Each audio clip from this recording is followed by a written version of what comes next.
ओ भाई हेलो। किधर? इन सोचों में घूमे? यार सोच रहा हूँ। भाई क्या सोच रहा है? आज ईद है, बाहर जा, दोस्तों के साथ जाके बैठ, गप्पे शप्पे मार, थोड़ा रिलैक्स हो। कंटेंट के बारे में सोच रहा हूँ। समझ नहीं आ रही कि क्या बनाऊँ। तो फायदा इतने सोचने का, कुछ भी बना दे। व्यूज कौन से भी आने हैं तेरे, you know, explore the niche, वो काम कर।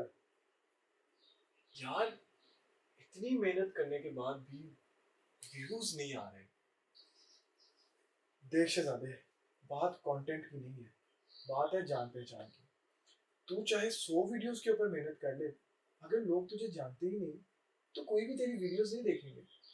हाँ, अगर तुझे जानना शुरू कर दें तो you can even make the serious content और लोग देख लेंगे।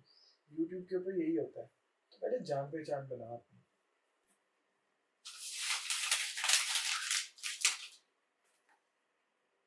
Thank you for what? For the idea of my new video. You are super weird buddy. I no.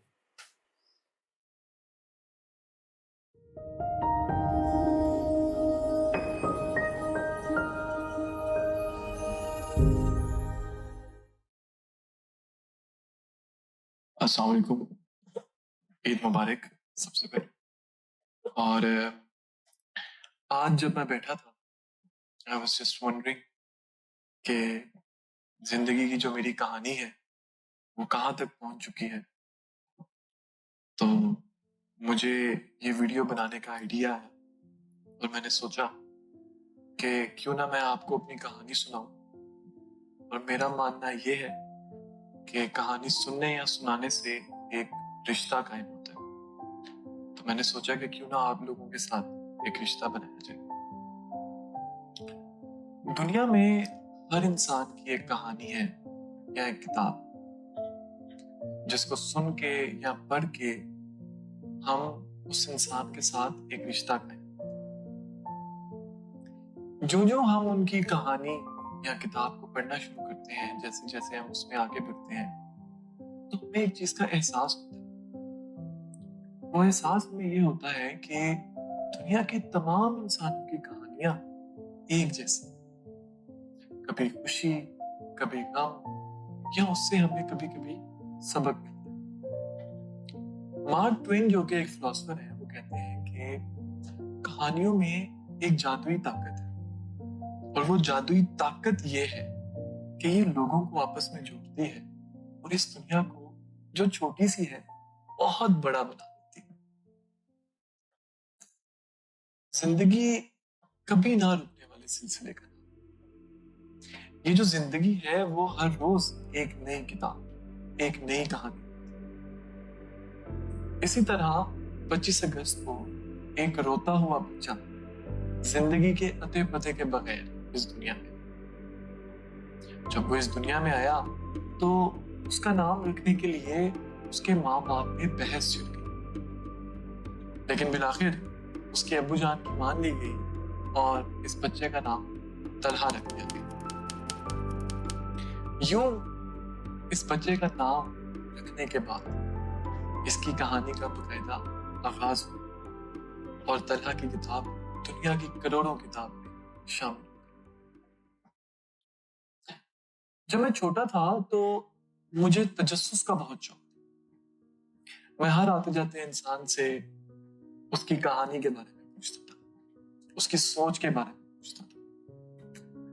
जैसे जैसे मैं बड़ा हुआ तो मेरा ये जो तजस्सुस था वो भी बहुत ज्यादा बढ़ गया, जुनून की हद तक पहुंच गया।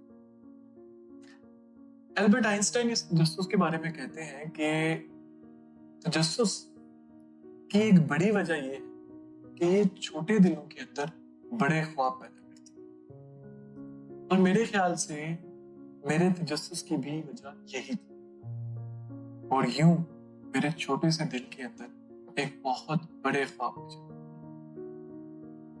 बचपन से मैं बड़ा चालाक था, शरारती भी था। मुझे याद है कि एक दफा मैं अपनी अम्मी जान के साथ सफर कर रहा था, तो हम लोग लोकल बसेस में, उस वक्त लोकल बसेस के अंदर सफर होता था, तो हम लोग लोकल बस में सफर कर रहे थे। तो मेरी सीट के बिल्कुल आगे एक साहब बैठे हुए थे। उनका मूड थोड़ा ऑफ लग रहा था। उस जमाने के अंदर इलेक्शन चल रहे थे और मुशर्रफ साहब की हुकूमत थी। तो मैं बार बार उस साहब को बुला रहा और वो मेरी बात का जवाब नहीं दे रहे थे। बुलाते बुलाते बुलाते 6वीं 7वीं दफा जब मैंने उनको पोक किया तो उन्होंने मेरी बात सुनी और पीछे मुड़कर कहते हैं कि जी बच्चे, क्या मसला है तुम्हारा? तो मैंने उन्हें कहा कि अंकल, आपको क्या लगता है इस बार कौन जीतेगा? इलेक्शन में इस बार कौन जीतेगा? तो खैर, उस वाकये के बाद इस बच्चे की जो कहानी थी उसमें एक नया मोड़ आया। इस बच्चे को यह पता चल गया कि इसने आगे जाके करना क्या। 2010 में YouTube का आगाज हुआ। ब्लॉगिंग का जमाना था। तो तब मैंने वीडियोस बनाना शुरू किया और उसके साथ साथ मैंने तकरीरी मुकाबलों में हिस्सा लेना शुरू किया। 2012 के अंदर मैंने नेशनल लेवल के अंदर जब अपनी तकरीर की तो उसमें मेरी फर्स्ट पोजीशन आई। तो उसके बाद मुझे इस चीज की तौसीक मिल गई कि हाँ, मैं ये वाला काम कर सकता। एफएससी मैंने प्री मेडिकल के साथ की और एफएससी पास करने के बाद मेरी जो कहानी थी उसने मुझे 2 मोड़ दिए। या तो मैं प्री मेडिकल चूज करके मेडिकल कॉलेज के अंदर एडमिशन ले लेता जिसकी मुझे पेशकश हुई थी, और या मैं उस चीज को फॉलो करता जिसका शौक मुझे बचपन से। चनाचा मैंने अपने शौक की तरफ जाना पसंद किया और मैंने अपनी कहानी को वही मोड़ के ऊपर रखा जिस मोड़ के ऊपर वो शुरू से थी। मैंने सोशल साइंसेज बीएनयू से किया। ये यूनिवर्सिटी का जो पीरियड था वो मेरे लिए इतना प्रोग्रेसिव नहीं था, लेकिन मैंने उससे बहुत ज्यादा तजुर्बा हासिल किया। मैंने डिफरेंसेस देखे, मैंने सिमिलैरिटीज देखी। मुझे ऐसे लोगों से मिलने का मौका मिला जिनकी कहानी मेरी जैसी थी। मुझे ऐसे लोगों से मिलने का मौका मिला और बात करने का मौका मिला जिनकी कहानियां मेरे से बिल्कुल मुख्तलिफ थी, मगर उनके पास कहानियां थी। खैर, यूनिवर्सिटी के अंदर मुझे एक टीचर मिले, डॉक्टर फरासत रसूल। ये एक ऐसे उस्ताद थे कि जिन्होंने मेरी कहानी को एक विजन दिया।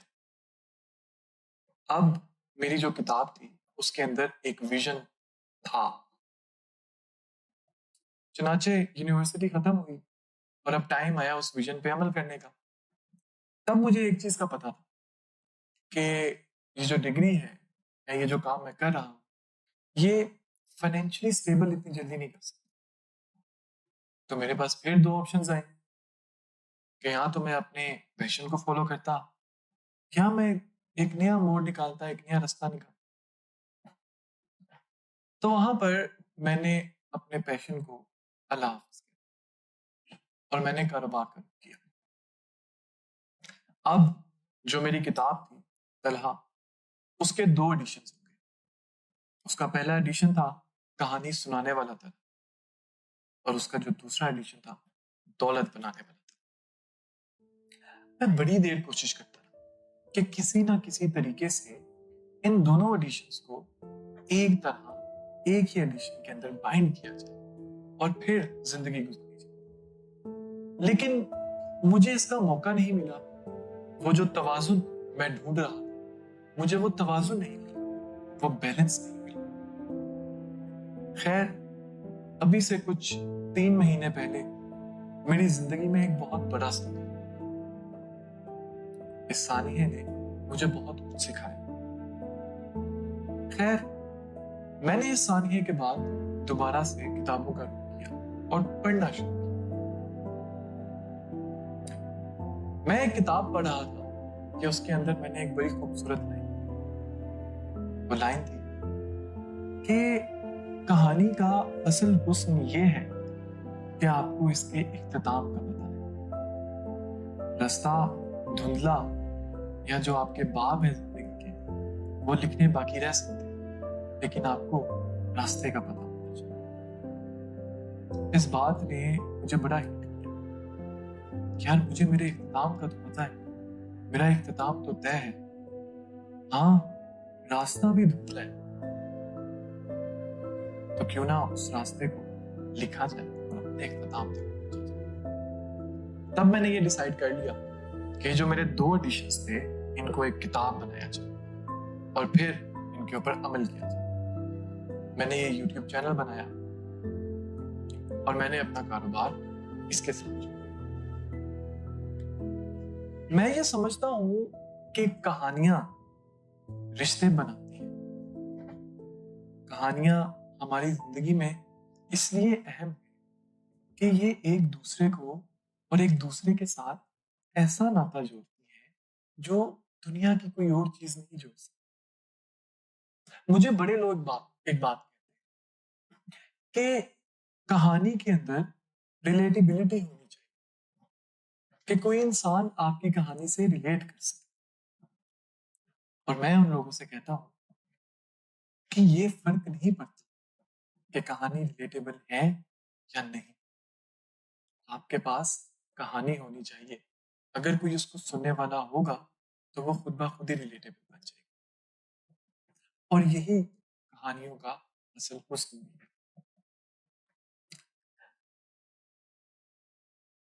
ये कहानी आपको सुनाने का मकसद क्या था? मुझे इस चीज से फर्क नहीं पड़ता कि मेरा रास्ता थोड़ा सा धुंधला है, मेरे अभी कुछ चैप्टर्स लिखने वाले, लेकिन मुझे इस चीज की बहुत खुशी है कि मेरी कहानी का इख्तिताम तय है। मैं यकीन रखता हूं कि किसी भी कहानी में इतनी ताकत होती है कि वो आपको किसी और इंसान की सोच और उसके तजुर्बे के बारे में आगाह करे। जब आप किसी के तजुर्बे से आगाह होते हैं तो एक जो ताल्लुक बनता है उसको हम इंसानी ताल्लुक कहते हैं, एक ह्यूमन रिलेशन डेवलप होता है। मुझे अपने YouTube के चैनल पर व्यूज, सब्सक्राइबर्स या लाइक्स नहीं चाहिए, बल्कि मैं आप लोगों से एक रिश्ता जोड़ना चाहता हूँ। आप लोगों को कहानी सुनाकर आप लोगों के साथ एक रिलेशन डेवलप करना चाहता हूँ, एक ऐसा ताल्लुक कि जिसकी वजह से ये जो तलहा की किताब है और इसके जो अभी कुछ चैप्टर्स हैं जो लिखने वाले हैं, वो आप और मैं हम इकट्ठे मिलकर लिखें। और जो ख्वाब उस बच्चे ने, जो बच्चा सवाल और जवाब का बड़ा शौकीन, जो ख्वाब उस बच्चे ने देखा था, वो ख्वाब आप और मैं हम दोनों मिलकर पूरा कर सके। इसी सोच के साथ कि हम तलहा की कहानी को मिलकर इसके पाया तकमील तक पहुंचाएंगे, आपसे इजाजत चाहता हूँ। जल्द मुलाकात होगी। अल्लाह हाफिज।